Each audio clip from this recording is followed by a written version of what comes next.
बड़ी खबर दंतेवाड़ा से, जहां बसवराजू के गनमैन ने सरेंडर किया है। पत्नी के साथ सुरक्षा बलों के सामने हथियार डाले बसवराजू के गनमैन बाबू कवासी का बड़ा खुलासा। बूझमाड़ को सुरक्षित पनाहगार समझते थे नक्सली, कोई जगह सुरक्षित नहीं, हर जगह पहुंच रही फोर्स। बसवराजू तेलुगु, गोंडी और हिंदी जानता था, यह बाबू कवासी की तरफ से कहा गया है। बसवराजू एम्बुश और बूबी ट्रेप ट्रेनिंग देता था। डीआरजी जवानों को सबसे बड़ा खतरा मानते हैं नक्सली।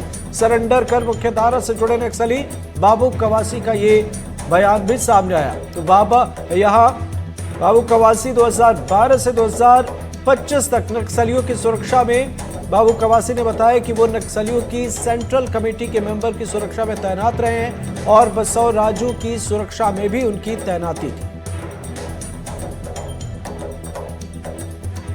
बस्तर में नक्सलियों के खिलाफ लगातार निर्णायक लड़ाई लड़ी जा रही है, जिसमें डीआरजी के जवान नक्सलियों को लगातार खदेड़ रहे हैं। अभी हाल में आपने एक बड़ी मुठभेड़ देखी, जिसमें अबूझमाड़ के इलाके में 10 करोड़ का इनामी नक्सली बसवराजू, जो कि जनरल सेक्रेटरी था, जिसकी 7 राज्यों में धमक थी, उसे जवानों ने एक बड़ा ऑपरेशन को चला करके मुठभेड़ में मार गिराया गया। कंपनी नंबर 7 के जो नक्सली थे वो बसवराजू की सुरक्षा में थे। उसी कंपनी नंबर 7 से एक नक्सली हैं जो कि समर्पण करने के लिए, मुख्य धारा में जुड़ने के लिए दंतेवाड़ा पहुंचे थे। हमारी अचानक से उनसे मुलाकात हो गई, तो हमने सोचा कि अपने एनडीटीवी के दर्शकों को हम बताएं कि बसवराजू किस तरीके से, कितने समय से अबूझमाड़ के इलाके में था और क्या उनका नक्सल संगठन में अनुभव है और किस तरीके से अब नक्सल संगठन में इतने ऑपरेशन के बाद चल रहा है। आप कितने समय से नक्सल संगठन में जुड़े थे, कौन सी कंपनी में थे और किन लोगों के साथ थे? हाँ, मैं 2012 से अभी 2025 अप्रैल तक नक्सली संगठन में जुड़ा रहा हूँ। कंपनी नंबर 7 तो मतलब सीसी प्रोटेक्शन कंपनी, उसमें मैं अभी तक रहा हूँ।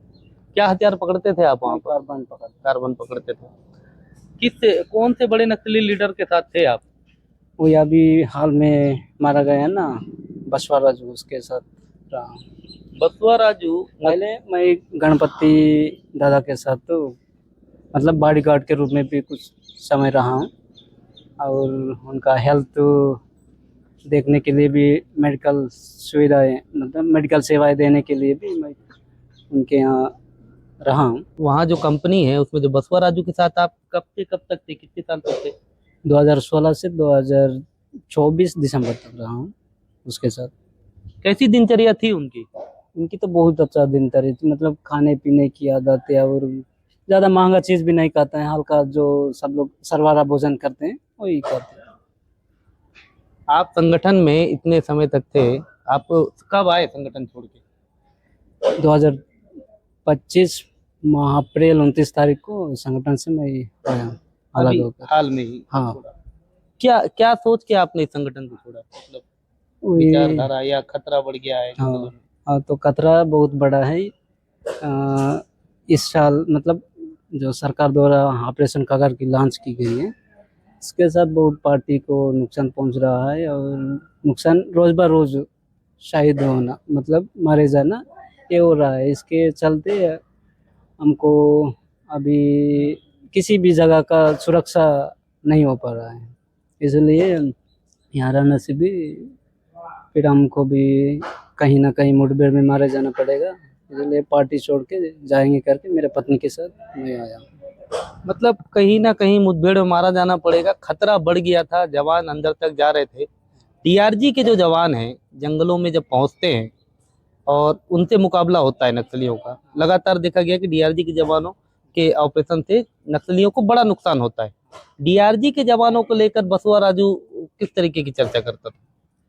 कोई डीआरजी को लेकर इस फोर्स के खिलाफ किस तरह का लड़ाई लड़ना और किस तरह का मतलब कार्यनीति बनाना, इस तरह का तो बोलते थे। मतलब जंगल के हिसाब से और उनको एम्बुश लगाने के अलग अलग तरीके, बूबी टप्पू में पछाना और कई अन्य एक्शन वगैरह करके मेन मतलब डीआरजी में जो ज़्यादा जनता भी बोल रही है कि घमंडी दिखा रहे, कुछ लोग फालतू में जनता को मारना पीटना ये सब कर रहे हैं ना, ऐसे वालों को पहले टारगेट करके मारना है, इस तरह का बताते हैं। इस तरीके का बताते हैं। हाँ। अभी जो जो मुठभेड़ हुई माड़ में, जिसमें जिनके साथ आप थे 3-4 साल तक, बसवा राजू मारे गए, 26 नक्सली मारे गए, वो सभी लोग आपके साथ के थे, आप सभी को हाँ, जानते थे। जानता हूँ, साथी हैं। तो दुख हुआ उनके मरने से। दुख तो हुआ है, लेकिन फिर क्या करेंगे। आप ये बताओ, आप समर्पण करने आए, तो आप क्या सोच करके इस मुख्य धारा में जुड़ने के लिए पहुंचे यहाँ पर? वही अभी इस क्रांति को आगे बढ़ाने के लिए ज़्यादा चारा नहीं बचा है। जनता के समर्थन भी उपलब्ध नहीं हो पा रहा है। मतलब पार्टी द्वारा जो भी पहले से सैद्धांतिक रूप से, राजनीतिक रूप से चलाए गए अभियान जनता में ज़्यादा प्रचार नहीं हो पा रहे। इसके लिए जनता मतलब जनता पार्टी के पक्ष में, माओवादी विचारधारा में जुड़ने के लिए ज़्यादा तैयार नहीं हो रहे हैं।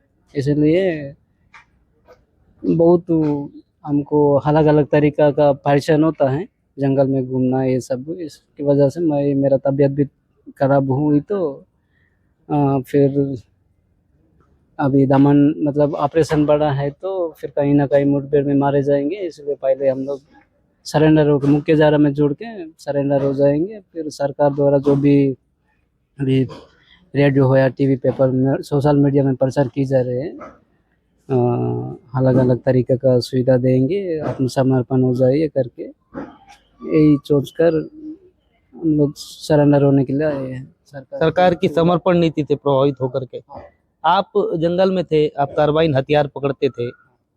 कितनी बार आपने पुलिस के साथ मुठभेड़ की, और उस मुठभेड़ में क्या क्या हुआ, कुछ बताइए। वही मैं 2 ही बार मुठभेड़ में शामिल, मतलब हम लोग स्थायी कैंप रखे थे तत्काल। जवान उड़ीसा के एसओजी जवान हैं, वो लोग वैसा कुम्बिंग, जनरल कुम्बिंग में निकले थे। वो हमारे डेरा के यहाँ टक्कर हुए, तो फिर इधर उधर से गोली चला, उसमें किसी को हताहत नहीं हुआ, हमको भी कुछ नुकसान नहीं हुआ। फिर आराम से वहाँ से चले गए। और दूसरी बार वही 2016 फर्स्ट अप्रैल मंथ में, और दूसरा मई मंथ में सोनाबेड़ा क्षेत्र में हुआ। उसमें भी हमको एक साथी घायल हुआ था। जवानों को कितना नुकसान हुआ ये तो हमें मालूम नहीं है, हुआ कि नहीं। हमारे तरफ से भी फायरिंग हुआ है बहुत। ये आप नक्सलियों को कोई संदेश देना चाहेंगे क्या, कि अब मुख्य धारा में जुड़ जाएं, और जंगलों में बहुत खतरा बढ़ गया है, कुछ आप बताना चाहें तो जो भी आप बताएं। वही संदेश मेरा यही है कि बाकी लोग भी धीरे धीरे समर्थन, मतलब आत्मसमर्पण हो जाने से ही ठीक है, क्योंकि कहीं भी अभी जगह सुरक्षित नहीं है बचने के लिए। यही चाहता हूँ। लगातार ये संगठन में थे, और ये अपील भी कर रहे हैं कि अब कोई भी ऐसा इलाका नक्सलियों के लिए महफूज नहीं बचा है, और इनकी अपील भी है कि जो भी नक्सलवाद में के रास्ते में वो जुड़ करके मुख्य धारा में जुड़े और सरकार की मुख्य धारा के साथ चलें। पंकज सिंह भदौरिया, एनडीटीवी, दंतेवाड़ा।